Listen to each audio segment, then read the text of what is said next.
Bonjour à tous, dans cette vidéo on va répondre à cette question, sachant que sinus de 30 degrés est égal à 1 sur 2, on vous demande de calculer le cosinus de 30 degrés. Alors comment va-t-on s'y prendre pour répondre ou résoudre l'exercice? Alors il faut se rappeler de la formule qui a été vue en cours, celle-ci, cosinus carré de x plus sinus carré de x, c'est égal à 1. Alors, comment on va utiliser cette formule-là? Bien, en fait, on va remplacer ici les x par 30 degrés.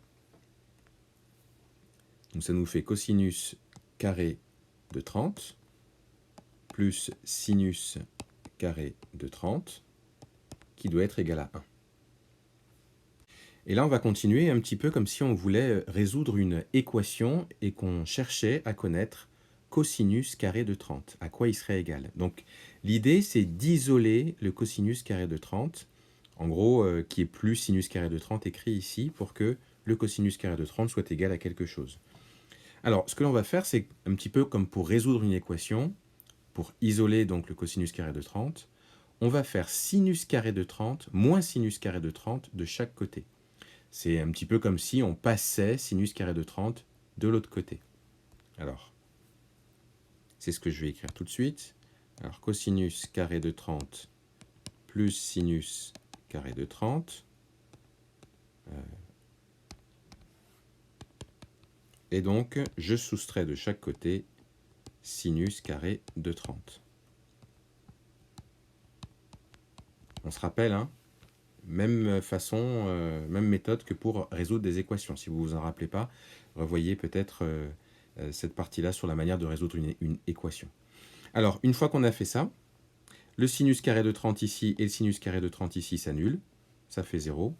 Donc, on obtient simplement cosinus carré de 30 est égal à 1 moins sinus carré de 30. Alors maintenant, on peut se rappeler d'une chose, c'est que l'énoncé disait que sinus carré de 30, c'était égal à 1 demi. Ce qui veut dire qu'ici, j'ai le sinus de 30, mais au carré. Donc je peux le remplacer par 1 demi au carré. Ça va donc me faire 1 moins 1 demi, et comme c'est au carré, je le mets au carré. Alors on calcule, 1 demi au carré, il faut multiplier le numérateur par lui-même, et puis le dénominateur par lui-même. Ça donne donc 1 sur 2 fois 2, 4. J'obtiens donc 1 moins 1 sur 4. Ensuite, pour calculer ça, je mets au même dénominateur, c'est-à-dire que je vais faire sur 1 ici, et ensuite je multiplie par 4 au numérateur et au dénominateur. Ce qui me donne donc 4 sur 4 moins 1 sur 4, et ça donne 3 sur 4. Donc, ce que j'ai obtenu, c'est que le cosinus de 30, quand je le mets au carré, ça me donne 3 sur 4. Mais moi, ce n'est pas tout à fait ça que je voulais. Moi, ce que je voulais, c'était avoir juste cosinus de 30. Je ne voulais pas qu'il y ait le carré ici. Alors, rappelez-vous, quand j'ai un nombre au carré qui est égal à un autre nombre, qu'est-ce que je dois faire pour trouver sa valeur? Eh bien, vous prenez la racine carrée. Un petit peu, vous savez, comme on faisait pour le théorème de Pythagore. Donc, pour avoir le cosinus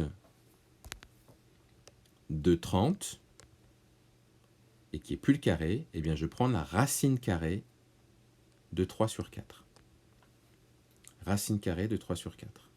Et là, il faut vous rappeler comment on calcule des racines carrées, pour bien comprendre ce que je vais expliquer tout de suite. Racine de 3 sur 4, c'est pareil que racine de 3 sur racine de 4. Racine de 3, ça fait 1, quelque chose, on ne peut pas trop calculer, on ne peut pas en donner une écriture décimale en tout cas, donc on le laisse comme ça. Par contre, racine de 4, ça on est capable de dire combien ça fait 2. Donc j'obtiens racine de 3 sur 2. Et là, j'ai répondu à la question qui était posée, et je peux laisser comme ça, cosinus de 30 degrés, c'est égal à racine carrée de 3 sur 2.